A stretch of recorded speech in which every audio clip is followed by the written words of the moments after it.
Yan guys, meron tayo ngayon itong kakalikutin. Ang laruan ng bata na hindi nagpapangsyon, bagong bili. Yan, factory defecto. Titingnan natin kung anong dahilan. Yan, umiiyak na yung may-ari nito. Umiiyak na yung may-ari dahil hindi nagana. Ayan. Natin kung anong laman. Ganito lang pala to. Ayan. Mayroon lang siyang gear sa gilid. Ayan, tinitingnan natin yung gear kung tama. Ayan, may gear siya. Ikot siya dyan.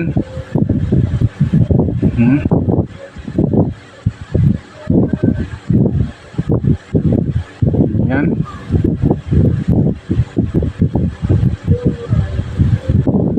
Yan lang pala. Kaya siya na umiikot. Gawa dyan sa gear sa gilid. Ayan.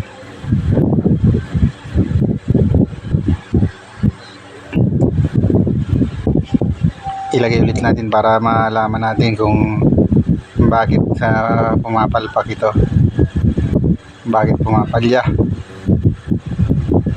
Ayan. Masyado maliit ang tornilyo.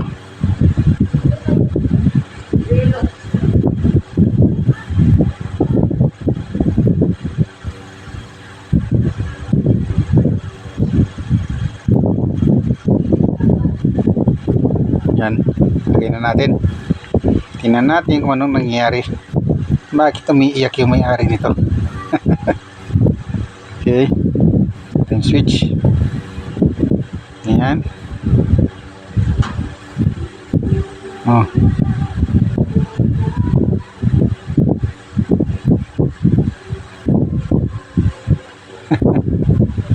Yan, mikot.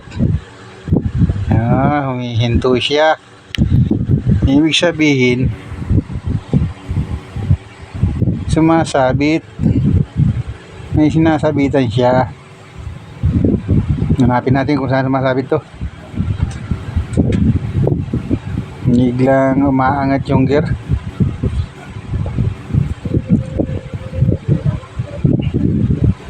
Yan, gawin natin to para masayahan yung bayabata nito. Yan. Yan, hanapin. Wala naman tama yung gear. Ayan, maayos naman. Ibig sabihin, dito tayo sa loob.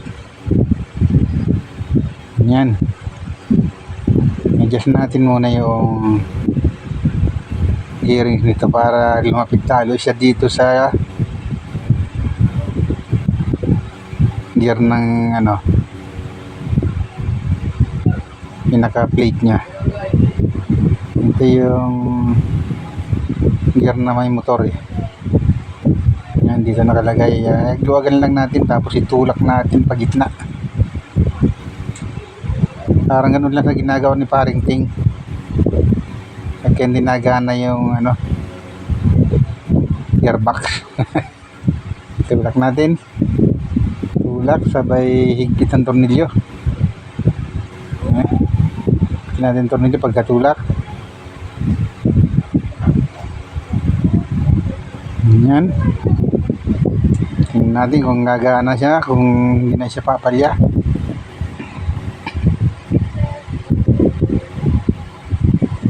Hindi natin ito titigilan hanggang hindi nagagawa kasi hindi rin natigil yung may-ari nito eh. Yan. Yan.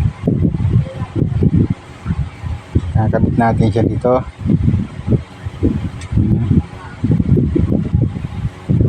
Utulit natin. Tingnan natin kung okay na. Yan. Oh.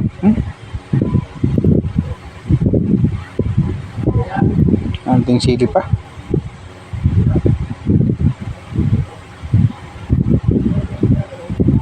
Yan.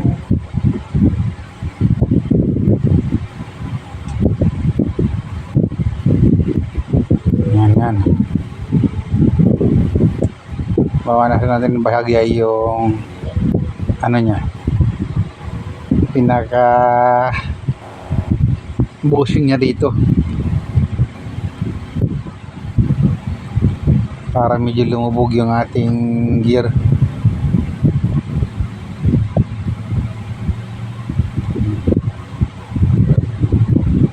Yan.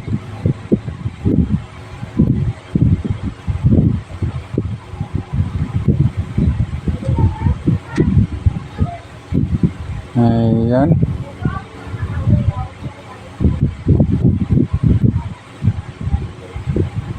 Linisin natin para maganda.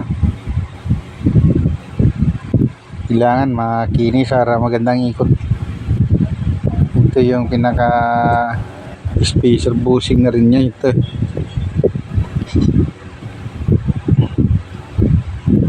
Hindi siya natatanggal, nakapix. Yan.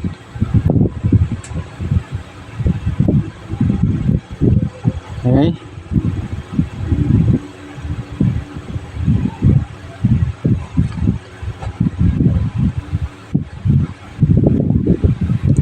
Testing uli.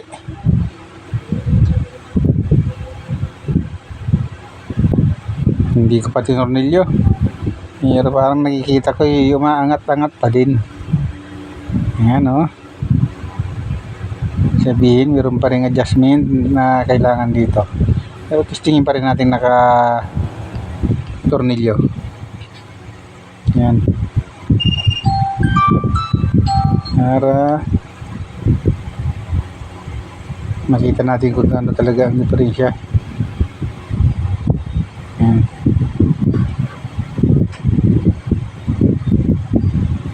Testing ulit. Ayun, narangan ang ating ano. Ayun. Umiikot siya pero umiinto pa rin. Ayan. Ibig sabihin, i-adjust talaga sa ilang kabila, sa gitna naman.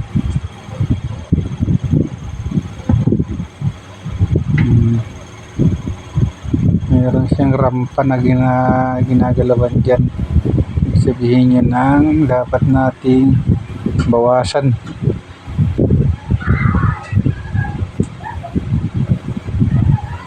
Yan, hihinto. Yan. Isang lugar lang ang nihintuan, ibig sabihin yun ang may diferensya.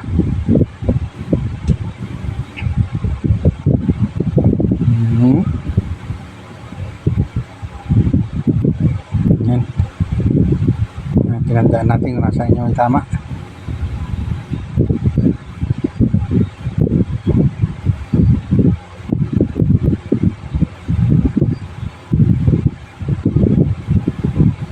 Medyo ano kasi ito, lumilitaw-litaw yung mga parang tao-tao dito eh. Lumilitaw-litaw yan. Tapos pinapalo ng rubber mallet na maliit.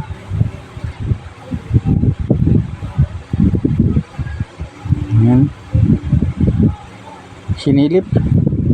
Hindi na nakita sa camera.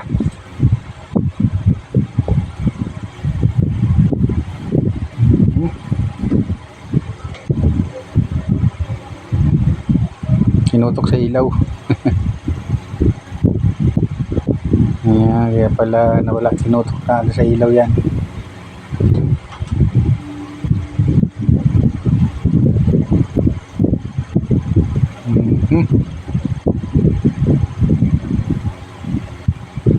Meron tayong babawasan dito.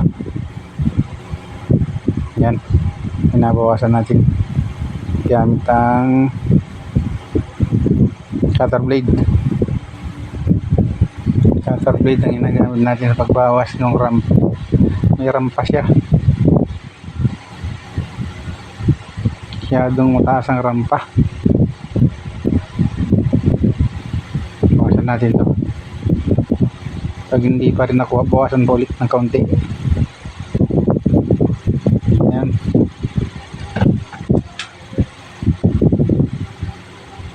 Okay. Another testing.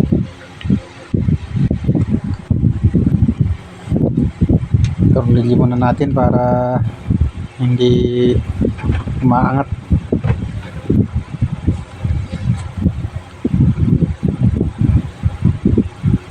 Yan.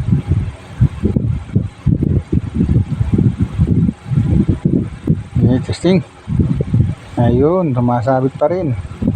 Ngayon, pag pinukpok siya, yung pinupukpok ito, mayroong rubber mallet dito para pag may huminto nga, pinupukpok, may pampukpok ito.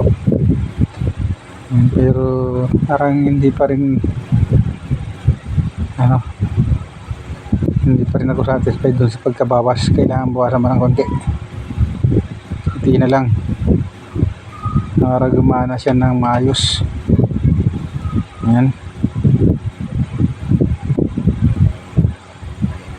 Bawasan na rin dito. Yan.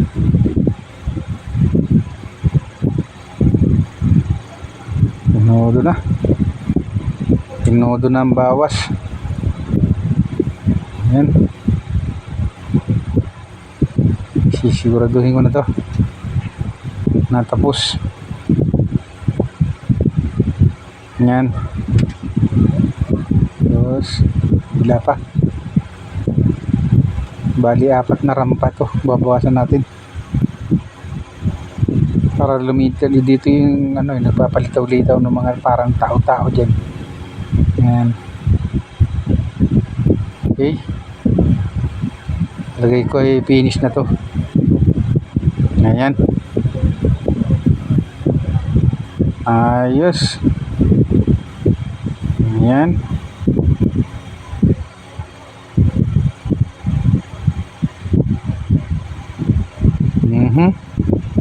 Ayan na. Ayan na, kinuha na. Kinuha na agad. Nung naganan, kinuha na kagad. Hindi man lang pinatestin ng ayos. Talagang atat-natat ng gamitin. Ayan. Mga bata talaga. Okay lang.